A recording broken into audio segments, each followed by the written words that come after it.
PDM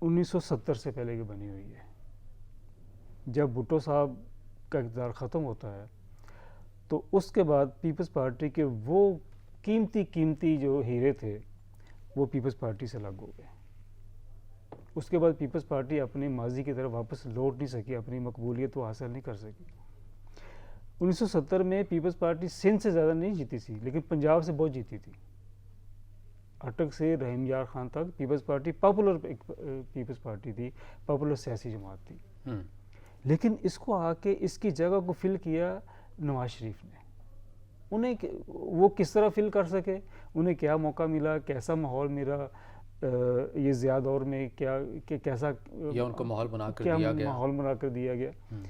اس کے بعد سے پھر پاکستان پیپلز پارٹی پنجاب میں دوبارہ نہیں اٹھ سکی.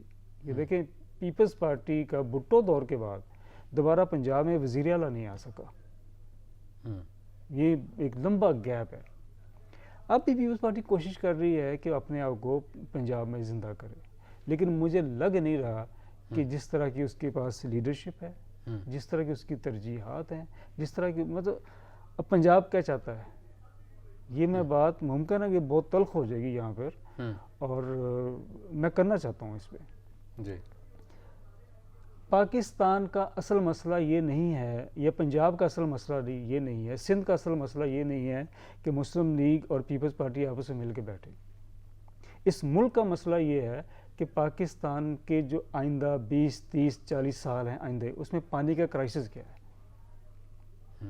یہ اتنا گہرا کرائسس ہے کہ پاکستان کا وہ ڈیم جس کے بارے میں پیپلز پارٹی باقی دیگر جماعتیں مزاحمت کر رہی ہیں, فیوچر میں ان کو یہ مجبور ہونا پڑے گا کہ اس ڈیم کی طرف واپس آئیں تاکہ پاکستان کی زراعت جو ہے وہ بہتر ہو سکے. پاکستان میں پانی کا کرائسس اس قدر گہرا ہوتا جا رہا ہے کہ سیاسی جماعتوں کو جہاں وہ مساق معیشت کی بات کر رہی ہیں وہاں یہ بات بھی کریں. صحیح, ٹھیک ہے. سینئر صحافی تجزیہ کار میاں منیر احمد صاحب ہمارے ساتھ موجود تھے. آپ کے وقت کا بہت شکریہ. ناظرین, آج کے پروگرام سے اتنا ہی, اجازت دیجیے. اللہ حافظ.